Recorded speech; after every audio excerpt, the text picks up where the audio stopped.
मदभृत्यैस्तैरसद्भृत्यैर्धर्मतः पाल्यते नवा। और मैंने बड़े कष्ट पूर्वक इस धन का संचय किया था। निश्चित में जो मंत्री लोग हैं ये बड़े सन्मार्गी नहीं हैं, इसलिए सुनिश्चित है कि उस धन को अपव्यय कर रहे होंगे।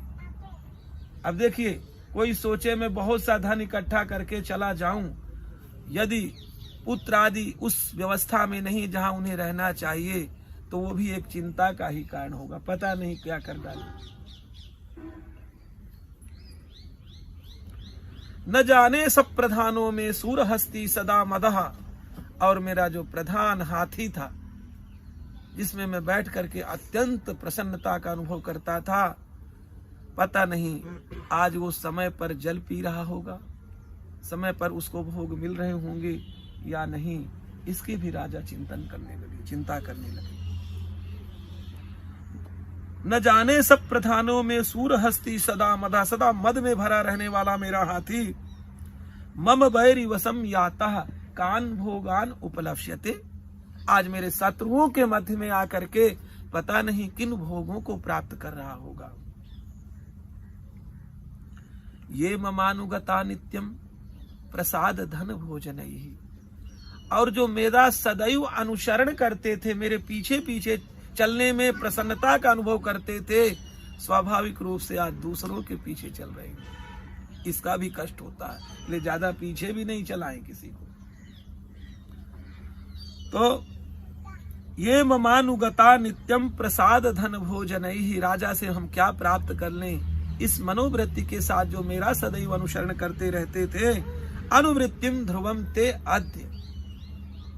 निश्चित में आज वे लोग उन अन्य राजाओं की कुर्वन्ति अन्य महीभृताम, वो दूसरे राज जो जिन्होंने जीत लिया, राज्य हथियार लिया है, उनका अनुसरण वो उसी भांति कर रहे होंगे। असम्यक व्ययशीलैस्तैः कुर्वब्धिः सततम व्ययम्। वे लोग तो असम्यक चलने वाले थे, सन्मार्ग उनको पता ही नहीं था, इसलिए लगता है वो इतना व्यय कर रहे होंगे, नष्ट कर रहे होंगे उस धन को। कुर्वब्धिः सततम व्ययम् संचितः सोति दुःखेन। देखिए, राजा पुनः सोच रहे हैं मैंने कितने दुख पूर्वक उस धन का संचय किया था। तो इसीलिए कहावत सब लोग कहते हैं, सपूत तो क्यों धन संचय, वो पूत कपूत तो क्यों धन संचय। यदि आपने सुपूत पैदा किया है तो अपने गुणों के माध्यम से इस संसार में वह उन स्थितियों को प्राप्त कर लेगा जिन स्थितियों की आवश्यकता इस संसार में होती है।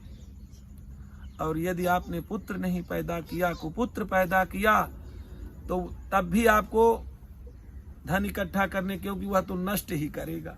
आज राजा सोच रहे, संचितः सोति दुःखेन क्षयम कोशो गमिष्यति। सुनिश्चित वह आज कोश मेरा क्षय को प्राप्त हो रहा होगा, नष्ट हो रहा होगा। एतच्चानच्च सततम चिंतयामास पार्थिवः। इस प्रकार से अनेक चिंताओं में ग्रस्त वे राजा इस प्रकार की चिंता में व्यग्र हैं। तत्र विप्राश्रमाभ्यासे वैश्यमेकं ददर्शशः। इतने में क्या हुआ, उन राजा ने अचानक ही दृष्टि दूसरी ओर डाली तो एक वैश्य बैठा था, बड़ा अनमना हुआ सा। सपृष्टस्त्वेन कस्त्वं भो। राजा ने प्रश्न किया, भाई आप आए कौन। हेतुश्चा गमने अत्र कः। यहाँ आने का प्रयोजन क्या है आपकी। ऐसा राजा ने जब बड़े प्यार से उससे पूछा, बोले सशोक युव कस्मात्वम।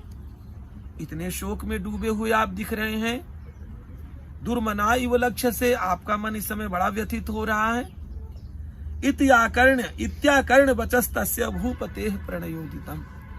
इस प्रकार से जब राजा ने, सुरथ ने उन महानुभाव से प्रश्न किया, प्रत्युवाच सतम वैश्यः प्रश्रयावनतो नृपम्। राजा को बड़े भाव से प्रणाम करते हुए वह जो आगंतुक था, उपस्थित व्यक्ति था, उसने अपना परिचय देना आरंभ किया। वैश्य उवाच। वैश्य बोला, समाधिर नाम वैश्यो हम। अहम उत्पन्नो धनी नाम कुले, मैं समाधि नाम का वैश्य हूं। मैं बड़े धनी कुल में पैदा हुआ था, परंतु इस धन की तो एक विशेषता, इसको जहां जाना है वहीं जाता है। ये प्रतिष्ठा को जहां बैठना है वहीं बैठती है। आप व्यर्थ में अपने लिए प्रयास करते हैं। आज राजा को देखो, वही दुख का वो जो वैश्य था, आज वही विषय बताएगा कि मुझे कष्ट क्यों हो रहा है। बोले समाधिर नाम वैश्यो हम अहम उत्पन्नो धनी नाम कुले पुत्र दारैर निरस्तश्च, मुझे मेरे पुत्रों ने धन के लोभ से, मेरी पत्नी ने धन के लोभ से मेरे को घर से निकाल दिया है। मेरे को घर में नहीं रहने दे रहे, तो मैं किसी तरह से यहाँ जंगल में आ गया हूँ। ऐसा उसने बताना आरंभ किया। पुत्र दारैर निरस्तश्च धन लोभाद साधुभिः विहीनश्च धनैर दारैः। अब मैं अपने धन से, अपनी पत्नी से, इन सब से विरक्त होकर के, मुक्त होकर के, विहीन होकर के, पुत्रैरादाय में धनम, क्योंकि मेरे पुत्रों ने मेरा सारा धन अपहरण कर लिया है। विहीनश्च धनः वनम अभ्यागतो दुःखी, अत्यंत दुख को प्राप्त मैं इस वन में आ गया हूं महाराज। निरस्तश्चाप्त बंधुभिः, मैं बाद में अपने बंधु बांधवों से भी परिवार के अतिरिक्त मिला, उन सभी ने मेरा तिरस्कार कर दिया। सोहम न वेद्मि पुत्राणाम कुशला कुशलात्मिकाम, परंतु समस्या मेरी ये है कि मैं भी उनके लिए अभी चिंता कर रहा हूं कि पता नहीं कैसे होंगे। चलो बुद्धि खराब हो गई होगी, ये आशा से मैं सदैव उनको लेकर भी चिंतातुर रहता हूं। सोहम न वेद्मि पुत्राणाम कुशला कुशलात्मिकाम प्रवृत्तिम स्वजना नाम च दाराणाम छात्र संस्थितः। अपनी पत्नी, अपने बच्चों, अपने धन कुटुंब आदि के विषय में इस समय कुछ नहीं समझ पा रहा हूं। किम्नु तेषां गृहे क्षेमम अक्षेमम किम्नु सांप्रतम, इस समय वो अच्छी स्थिति में है या बुरी स्थिति में है, यह भी मुझे नहीं पता चल पा रहा। कथम ते किम्नु सद्वृत्ता दुर्वृत्ता किम्नु में शुताः। अब पता नहीं वो सन्मार्गी बने हुए हैं या असन्मार्गी हो गए हैं, इस विषय में कुछ भी नहीं सोच पा रहा हूं, इसलिए अधिक मुझे चिंता सता रही है। राजोवाच, राजा को बड़ा विस्मय हुआ। राजा ने प्रश्न किया, यैर निरस्तो भवान लुब्धैः पुत्र दारादि विर्धनैः। अरे उन लोभी पुत्र, स्त्री, बंधु बांधवों से आप तिरस्कृत हो करके भी आज उन्हीं का चिंतन कर रहे हैं। बड़ा आश्चर्य का विषय। यैर निरस्तो भगवान, जिनने आपको निकाल दिया उनके विषय में आप चिंता कर रहे हैं। तेषु किम भवतः स्नेहम मनुबधनाति मानसम, उनके प्रति आपके चित्त में इतना ज्यादा प्रगाढ़ स्नेह उपस्थित हो रहा है, यह आश्चर्य का विषय है। वैश्य उवाच, वैश्य बोला, एवमेतद् तथा प्राह भवान् अस्मद्गतं वचः किम करोमि न बध्नाति मम निष्ठुरताम मनः। मैं समझ रहा हूं बात को। ये लोग उस योग्य नहीं कि उनका चिंतन किया जाए, तथापि मेरा जो मन है वो मेरे बस में नहीं है, इसलिए आज चिंता में व्याकुल हो रहा है। यही संत्यज्य पितृस्नेह, जिन्होंने पिता के स्नेह को नष्ट कर दिया, भूल गए। धन लुब्धैर निराकृतः, धन के लोभ से मुझे मेरा तिरस्कार कर दिया, मुझे निष्कासित कर दिया। पति स्वजन हार्दम च हार्दिते सेव में मना, अपने पति को जिस स्त्री ने त्याग दिया, आज उन्हीं के प्रति मेरा मन इतना ज्यादा मोहग्रस्त हो रहा है, समझ में नहीं आ रहा आखिर कारण क्या है।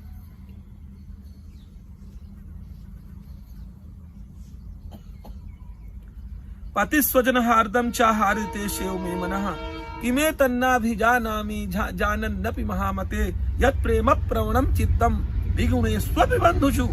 जो जिनके अंदर गुण ही नहीं हैं, ऐसे बंधुओं के प्रति मेरा स्नेह इस प्रकार से प्रकट हो रहा है, मैं इसमें भी आश्चर्य में पड़ा हूँ भगवान। किमे तन्नाभिजानामि जानन्नपि महामते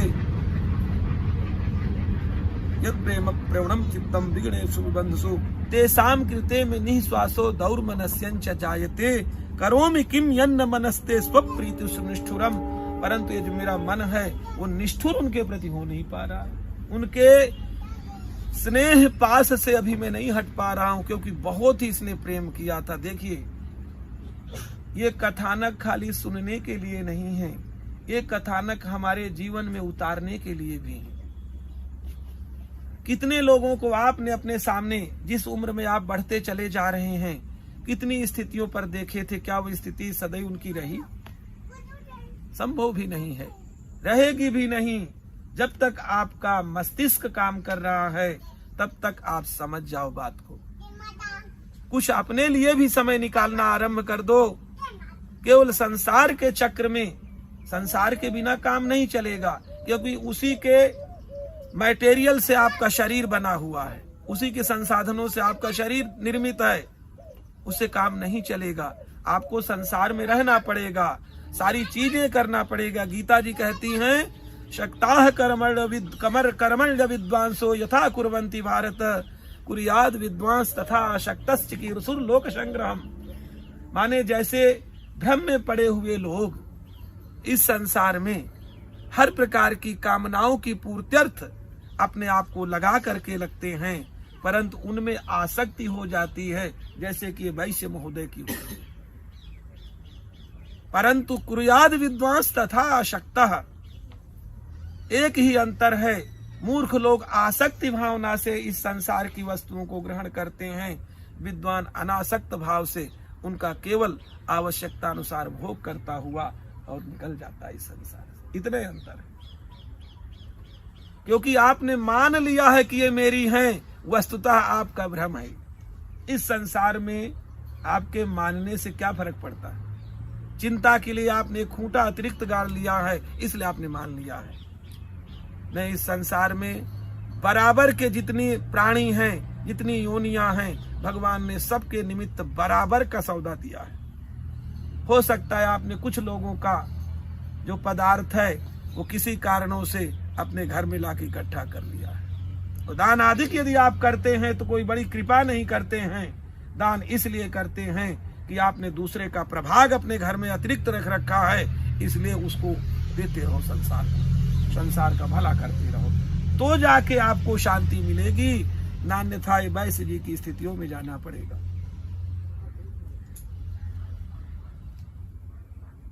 मार्कंडेय उवाच, मार्कंडेय मुनि कह रहे हैं, ततस्तौ सहितौ विप्र तम मुनिम समुपस्थितौ। अब दोनों के पास कोई उत्तर नहीं दिखाई दे रहा था, अतः राजा और वैश्य दोनों मुनिवर मेधा जी के पास पहुंच गए। समाधिर नाम वैश्योसौ सच पार्थिव शक्तमः। वे राजा समाधि सुरथ और वैश्य समाधि दोनों उनके पास पहुंचे। कृत्वा तुतौ यथा न्यायम, जिस प्रकार से आश्रम में जा करके आश्रम वासियों से बात करना चाहिए, जिस शिष्टता का अनुपालन करना चाहिए, उस शिष्टता का अनुपालन करते हुए राजा सूरत चक्रवर्ती राजा था कभी, और वैश्य अत्यंत धनाढ्य व्यक्ति, वो जाके सभी नियमों का पालन करते हुए ऋषिवर मेधा के पास पहुंचे। कृत्वा तो यथा न्यायम लिखा है, यथा न्यायम जैसा होना चाहिए।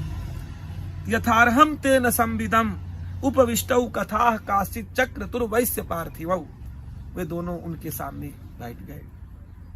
राजोवाच, राजा ने प्रश्न किया, भगवान भगवस्त्वाम हम प्रष्टुम इच्छा में कम बदस्व तत्। हे महामुनि, हम आपसे एक प्रश्न पूछना चाहते हैं। बड़ा जटिल प्रश्न हमारे सामने उपस्थित हुआ है, आप कृपा पूर्वक उसका उत्तर हमें दीजिए।